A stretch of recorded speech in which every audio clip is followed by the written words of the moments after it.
Hello and welcome to the first best junglers video for season 13. The new items have arrived, the new dragon has arrived, and all of the new jungle pets have arrived. The jungle has been drastically shifted and we are having the greatest meta shift we've had in over 2 years. Although while a lot of things are different, a lot of things can also stay the same and become stronger. We will investigate every single one of the best junglers for every single rank currently performing in solo queue that you can use in whatever queue you want to play just to have the best jungle champions at your fingertips. And we'll go ahead and throw in the best jungle pets for those champions as well. And to guide you through Season 13, Mobalytics' brand new companion app is here to help. Much like our redesigned Jungle, Mobalytics app has been redesigned to give you all of the best information that you need to thrive before, during, and after game. While Riot did remove scouting, Champ Select has been redesigned to give you all of the information on the champions on your team and on the enemy team so you can know which team is stronger, along with gold leads and insane informational trackers in the overlay. You can keep track of your progress in-game to help you hit the targets you need to win. The power spike notifications in-game will mean you never have to worry about messing up again. Leona 6, Roman gank it. Nocturne 6, done with a push and dive. And so you know ADCs need this, but you know what? They're not gonna use it, which means you can use it and then counter gank and obliterate the enemy jungler. The brand new Mobalytics app has everything you need to improve in Season 13 League of Legends. Click the link in the description below to download and become Ascended. Right, let's head on over to the S tier page and you can see, yes, Hecarim is still sitting at the top. The champion is just absolutely disgusting and does an unholy amount of damage with an unholy amount of rotational speed. His full clear is as fast as ever. Actually, it's faster, and he can still counter jungle. Even though it has been nerfed, he's one of the champions that can still do it and get away. And the reason his win rate data is looking a little bit not so juicy is because most people are not going the Moss Stomper plus the Gust Walker,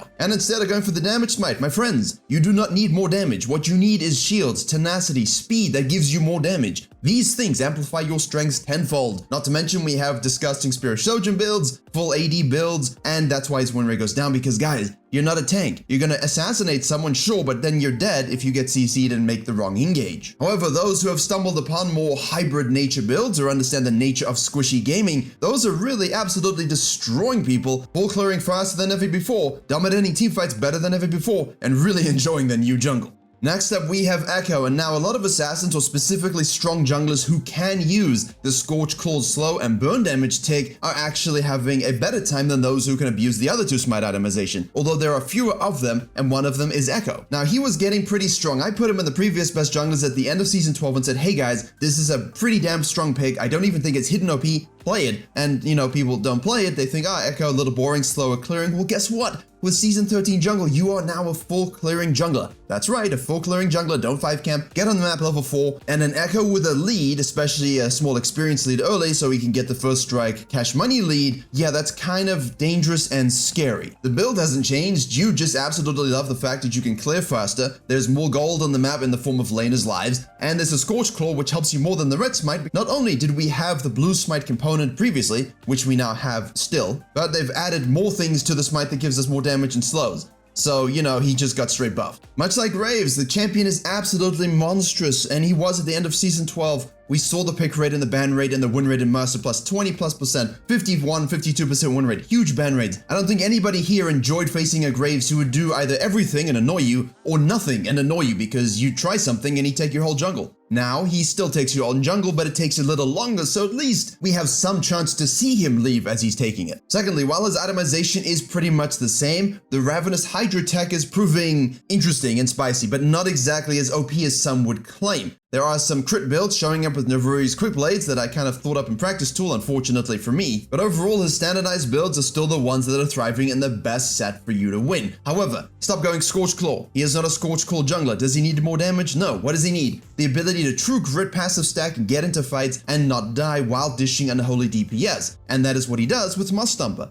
However, if you still want to counter jungle, if you still want to move around the map and split push and rotate and do the things Graves is good at, jungle flow, then you probably want to go Gust Walker. Try it, you'll see what I mean. Right, now Wukong is one of the beneficiaries of not only the new jungle pets itemization path, but also the new Ravenous Hydra why does this exist and have more AD when stacked in an Infinity Edge path. Yes, I put this on my gameplay channel last night and people said, why Wukong? That's so boring. I'm like, did you just not watch a dude get 17 kills without even having his first quadrant in the beginning of the game? He turned it around with ease because you got Tiamat, Ravenous Hydra, stacked it and one-shot everybody. And now you might be thinking, this is one of those, you need the Moss Stomper, isn't it? Yeah, you could go Moss Stomper, but you could also go Gust Walker and move around the map faster, and you could also just go Scorch Claw and do even more damage. Scorch Claw plus Ravenous Hydra Rush into your typical Divine Sundra, DD, Black Cleaver, Morph Mortius, Guardian Angel, Chempunk Chainsword, Merry-Go-Round, and that's a reference to his ultimate in case you didn't know or realize, equals one disgustingly strong champion. Now, he still has limitations. The issue is that those limitations are mitigated by Ravenous Hydra and Tiamat, allowing him to clear faster, in addition to the fact that the jungle pad allows us to clear faster. So all of his weaknesses in terms of, hey, if he ganks, you can't farm, yeah, those are kind of gone. And on the other hand, Master Yi is not gone. While he is not as obnoxious, shall we say, actually, he's always as obnoxious as he always is and always will be, and always will have be, but he isn't quite as taking to the Scorch Claw as a lot of us thought he might.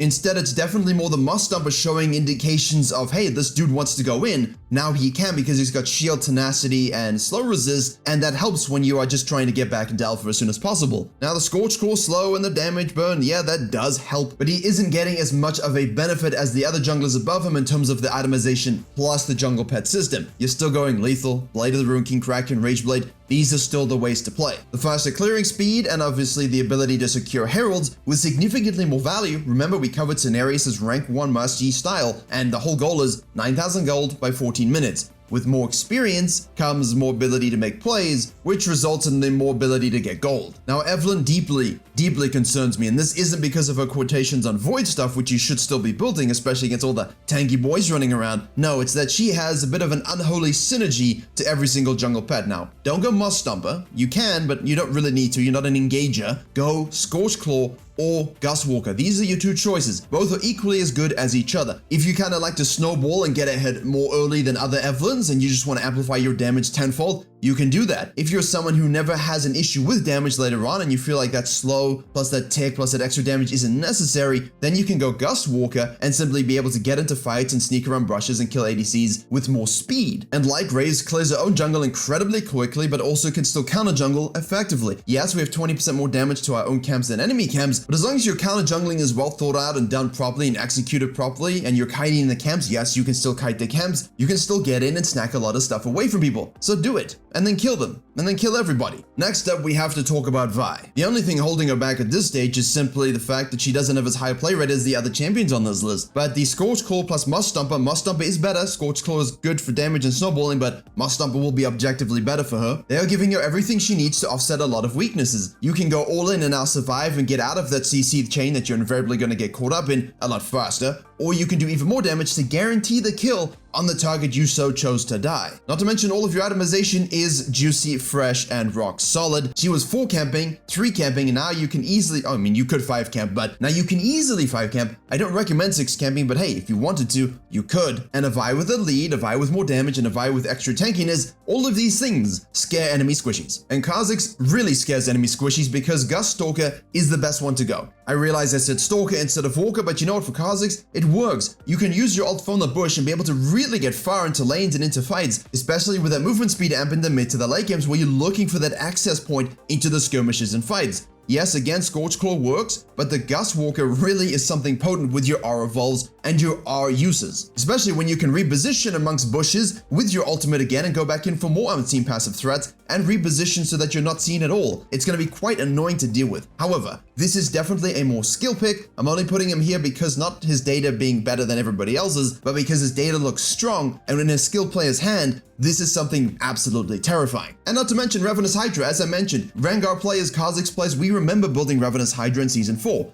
Elder Lizard, Ravenous Hydra, Last Whisper, that was attack, and you just one-shot people. I think those days are returning, and for that, I am excited. Right, that was a long S section, and now we go to the A tier page, where we have to have Udyr, who, while he's not benefiting as much as everybody else, purely because he already cleared faster than everybody, the Gust Walker, the Scorch Claw, the Moss Stomper, all of them are good on him. All of his varied itemization is still good, and remember, for all of these champions, I will be updating all of my personalized jungle guides with the best runes and itemization, so you can check that out below. I can't believe this, but Prowler's Claw is the second most picked mythic. I'm still shocked about it, and I'm very impressed. Well done, people. The Q-Max 80 focus builds are specifically designed for you to be able to take on HP stackers. and there's a lot of HP stackers. However, all of the prototypical builds still work, coupled with fast clearing times. His counter jungling is still good. Everything about Udyr that was strong is still strong. The one you do have to keep your eye on though is Shyvana. Again, the Scorched Claw. Moss Stomper is by far the best, by the way, but the Scorched Claw is still very good. Gus Walker also very good. You can go all three with her. And you're noticing this, all of the best champions here are very successful with at least 2 of the pets. That means it gives you champion diversity in terms of your playstyles and what you want to amplify,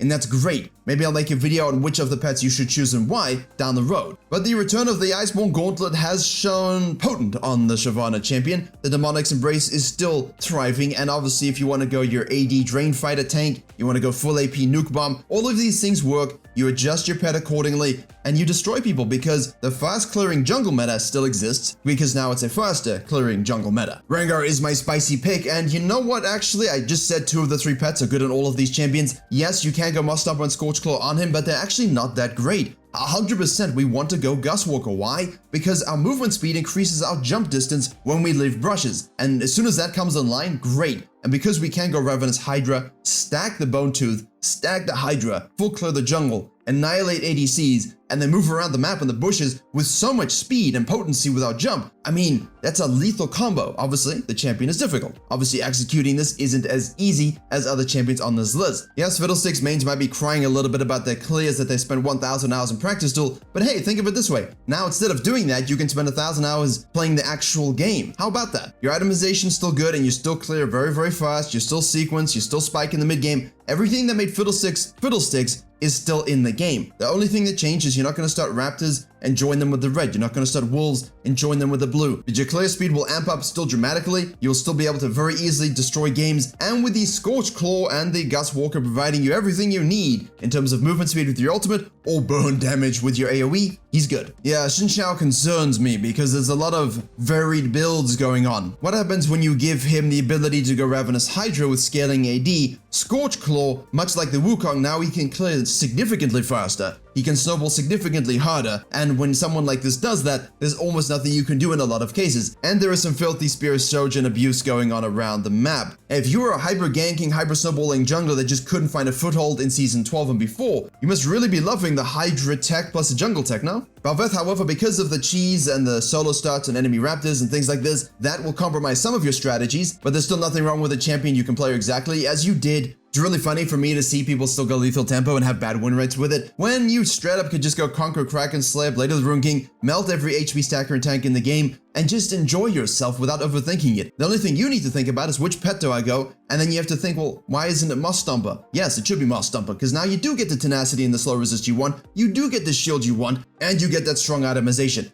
But now, of course, we can clear faster, full clear, 3 quadrant, 5 camp, whatever jungle route you need, video linked below, by the way. She can use it, she can win, she's still solid. And I'm putting Zed here, and I'm putting Zed here not because he has the best data. He doesn't. I'm putting Zed here because when you can full clear by 258 and you can't win the game, something's wrong with your game plan, something's wrong with your mechanics, or actually you're fine with all of those things and your late game teamfighting just sucks, but you can work on that. I made a dedicated Zed guide, an OP hidden jungler that no one knows how to play, and it's still true. I'm going to link that below for you. Go watch it, go practice your Zed clear. It's not that difficult now. 258 full clear, you go first strike, you go Gus Walker, and that's it. Warwick's win rate is absolutely disgusting, and you know what? You might think, hey, Moss Stomper, and yes, Moss Stomper, my friends, Moss Stomper, but Scorched Claw is even better. The slow allows you to stick. The slow gives you more damage when building a bit more tanky, a bit more fightery. I will be developing my own tech, and some of the Discord members have already been flourishing with it. Very nice stuff. But your Divine Sundra Titanic will always be good. There is Ravenous Hydra you can use as well if you wanted a more AD focused build. Regardless, all you need to know is because we can now 5 camp, you shouldn't always necessarily do this, but you can, and that's the important thing here. I do recommend doing the 5 camp where you skip the Raptors. You can now snowball a little bit harder, guarantee the Tiamat on that first back more efficiently, and thus reach apex potential sooner. Right, for the low elo page, not much to be said other than Nocturne is looking pretty juicy in the low elos. Yes, you can use Ravenous Hydra with him. Mordekaiser is the wow, a 57% win rate in silver, no joke, 57%. Scorched Claw is disgusting. Likewise, Trundle can now full clear by 315, 313. That's insane, which means you can use Trundle to do all the things you like to do with Trundle, but also clear the jungle and have a lot of upside. Same thing with Lilia. Yes, she's now melee, but that sort of Conqueror stacking, Demonics, Leandry stacking Lilia,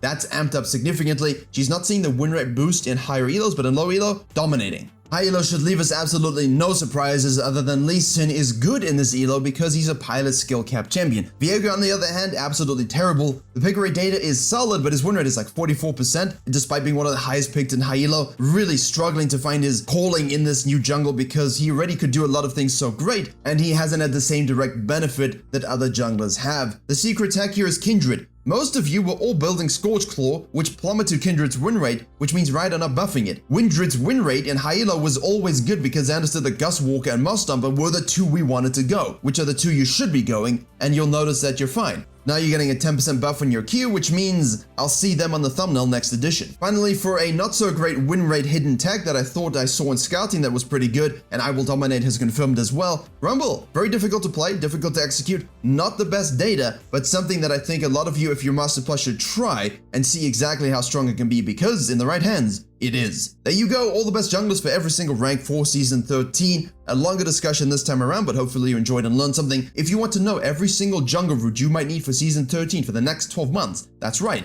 I put it in the video in the box on your top right.